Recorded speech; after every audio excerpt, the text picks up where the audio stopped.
Selamat datang di Natsu Geeky, adalah video podcast yang khusus mengulas interview dengan praktisi IT atau praktisi internet di setiap episodenya.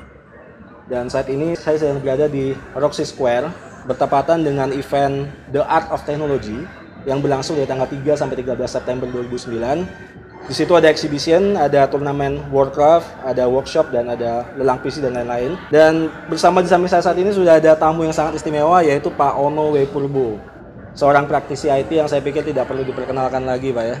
Banyak gitu ya? Orang yang sudah tahu, Pak ya. Banyak yang tahu namanya doang. Saya sendiri kalau mendengar nama Pak Ono ini, yang melekat langsung di benak saya tuh ada 5 keywords, Pak.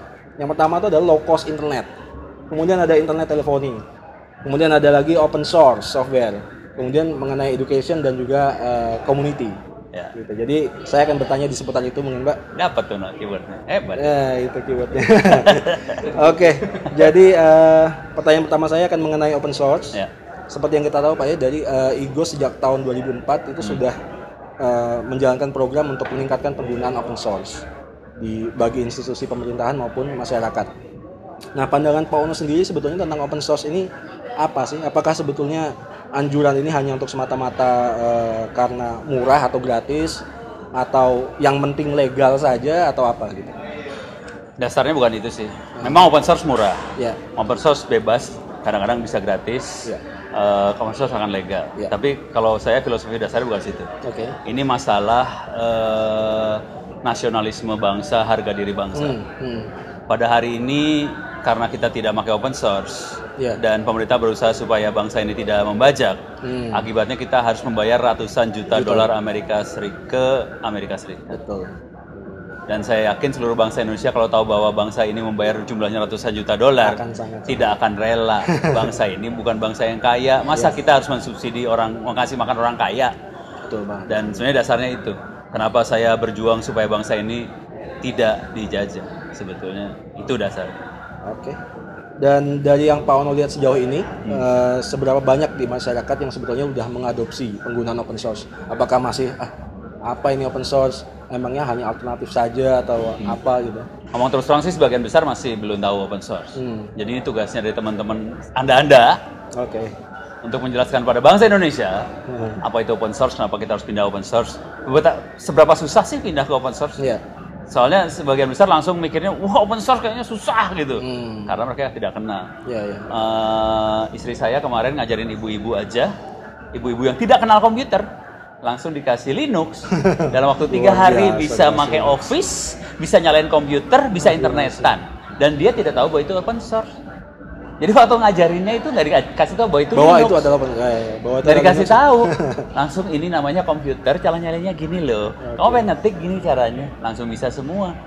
Gitu. Jadi kadang-kadang istilahnya aja bikin orang takut, padahal pas orang pakai orang nggak tahu juga. Padahal sebetulnya waktu menggunakan sebenarnya tidak sesulit itu, Pak. Jadi kalau ngomong terus terang, secara angka statistik kecil, itu sih tugas kita untuk mensosialisasikan pada masyarakat supaya pakai. Oke, kemudian langkah apa sih Pak yang paling efektif menurut Bapak untuk memasyarakatkan IT atau meng-IT-kan masyarakat nih? Yang paling apakah membentuk lembaga pendidikan gratis atau workshop atau apa? Paling efektif adalah pelajaran komputer di sekolah. Pada hari ini ada 240.000 sekolah di Indonesia. Ya, betul. SD, SMP, SMA. Memang pelajaran IT hanya masuk ke kurikulum sampai SMP dari Diknasnya. Oke lah sampai SMP, SMA kalau kita pelajaran IT-nya sudah open source, kita akan melihat sekitar 4 juta orang per tahun melek open source. Dan strategi yang sedang kita kerjakan adalah kita menyiapkan buku pelajaran-pelajaran komputer yang gratis berbentuk elektronik, buku sekolah elektronik. Kan Diknas punya buku sekolah elektronik. Dan kita kasih buku sekolah elektronik untuk pelajaran komputer SMA. Sudah ada, silahkan diambil di internet, sudah ada. Yang SMP masih ketahan di Badan Standarisasi Nasional Pendidikan. Jadi kalau itu lepas, SMP SMA, buku pelajaran komputernya sudah gratis berbentuk elektronik dan semuanya open source. Siapapun bisa download itu, ambil. Free. Yang sekarang SMA sudah free. Kita juga percaya bahwa teknologi adalah untuk kehidupan yang lebih baik. Dan untuk mengadopsi teknologi juga nggak perlu mahal. Setuju Pak ya? Dan itu juga sudah Pak Ono lakukan dengan adanya solusi internet murah melalui RT RW Net, juga free call melalui VoIP rakyat. Yeah. Nah, Tapi sebetulnya bagaimana sih pertentangan ini dengan layanan mainstream yang sudah ada, misalnya operator gitu ya? Sebenarnya nggak ada pertentangan sih, sebenarnya saling bantu-membantu akhirnya. Oke. Jadi gini, kan kalau kita lihat pasar tuh bentuknya kayak piramida ya. Jadi ada orang yang kaya, dia punya layanan yang prima banget. Tapi ada satu segmen yang di tengah yang cukup mempunyai dan mereka sanggup membeli layanan operator. Itu segmennya di tengah. Cuman ada segmen yang nggak punya duit, miskin, tapi pengen juga.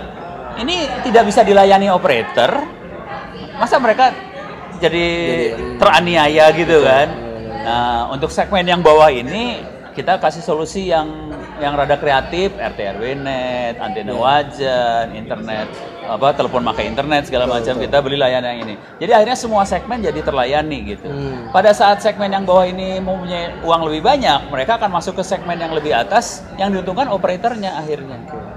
Gitu. Pada saat mereka miskin, mereka bukan miskin, maksudnya nggak punya uang, mereka bersedia mendapatkan layanan yang kualitasnya agak di bawah tapi murah. Tapi setelah mereka punya uang lebih, mereka dengan senang hati masuk ke operator. Nah, yang menarik pada saat segmen ini jadi banyak masuk ke atas, kan jadi banyak yang beli jasa operator kan. Nah, kalau kita lihat hukum ekonomi, harusnya pada saat orang banyak ngambil jasanya, harga turun kan? Tolong lihat harga internet hari ini. Bandingin sama setahun atau 2 tahun yang lalu, turun pasti itu turun. Terjadi dengan sendiri pada saat orang yang melek internet jadi banyak. Kenapa bisa melek internet? Karena dulunya mereka itu hidupnya sengsara pakai RT RW net. Itu seharusnya sebetulnya banget. Jadi itu sebenarnya akhirnya yang untung siapa? Operatornya juga yang diuntungkan. Cuman sayangnya pada saat kita bikin RT RW net segala macam kan kelihatannya kayak ditentang sama pemerintah segala macam kan. Padahal sih enggak sih. Sebenarnya itu menguntungkan gitu. Itu kalau dari sisi Indonesia ya. Kalau kita lihat dari sisi yang lebih besar, ini sebetulnya contoh solusi buat orang di dunia. Di dunia kan emang Indonesia sama aja lah. Ya, siapa sih yang nggak mau? Siapa yang nggak mau internet murah? Siapa yang nggak mau telepon gratis? Orang gila aja nggak mau kayak gitu kan. Nah, dunia juga sama. Akhirnya apa? Indonesia jadi contoh buat negara-negara lain di dunia. Jadi pas ngomong soal internet yang murah, internet for all, itu Indonesia contoh langsung. Karena hanya Indonesia yang rada gila, yang berani mati bikin seperti itu. RT RW net lah, antena wajan lah. Kreativitas itu munculnya dari Indonesia. Jadi kita tuh harus beruntung berada di negara yang miskin, tetapi kreatif. Itu yang membuat kita kreatif dan akhirnya kita jadi contoh buat dunia gitu loh. Sekedar catatan aja, tanggal 22 September saya akan berangkat ke Harvard. Di Amerika yang ngundang pemenang Nobel Prize, Richard Spence segala macam. Jadi orang Nobel Prize dari Asia kemungkinan yang akan kumpul orangnya belasan jumlahnya. Dari Asia yang berangkat cuma 2 orang. Satu Ono, satu lagi Muhammad Yunus. Mereka ngomongin soal ICT untuk poverty. Nah, itu dia. Sekarang udah larinya udah ke arah sana. Nah, yang menarik adalah ini kan pemenang Nobel Prize, bule-bule segala macam pemenang Nobel Prize. Mereka mikirin IT untuk kemiskinan kan? Yang diundang Ono, Muhammad Yunus. Kenapa? Karena bule itu ternyata hidupnya enak di negara barat. Jadi mereka nggak bisa mikir IT buat miskin. Hanya orang yang hidup di negara miskin ini yang bisa mikir seperti itu. Akhirnya yang diundang Ono, Muhammad Yunus. Oke Pak, kita kemudian sekarang bicara tentang komunitas nih Pak. Komunitas. Jadi Pak Ono kan saya lihat juga aktif di komunitas IT. Pak, ya. Sebetulnya apa sih Pak perannya komunitas bagi anggotanya sendiri gitu? Sebenarnya intinya sederhana sih. Apapun itu ya, mau komunitas kayak, mau organisasi kayak, mau pemerintah apa. Dia hanya bisa hidup kalau bermanfaat buat orang lain. Pada saat dia tidak bermanfaat, mau apakah itu pemerintah, komunitas, apapun organisasi apapun, pasti dia akan mati. Jadi sebuah komunitas akan hidup kalau dia bermanfaat buat orang lain. Nah, komunitas yang saya aktif itu misinya adalah lebih buat kayak mentorin orang yang ada di komunitas itu supaya bisa bikin RT RW net, internet yang murah dan sebagainya. Lebih buat empower sih sebenarnya buat orang pinter aja. Nah, selain sharing knowledge tadi, empower tadi, segala macam karena hidupnya susah tadi. Kalau pemerintahnya matanya terbuka, dia akan ngelirik ini, wah gila.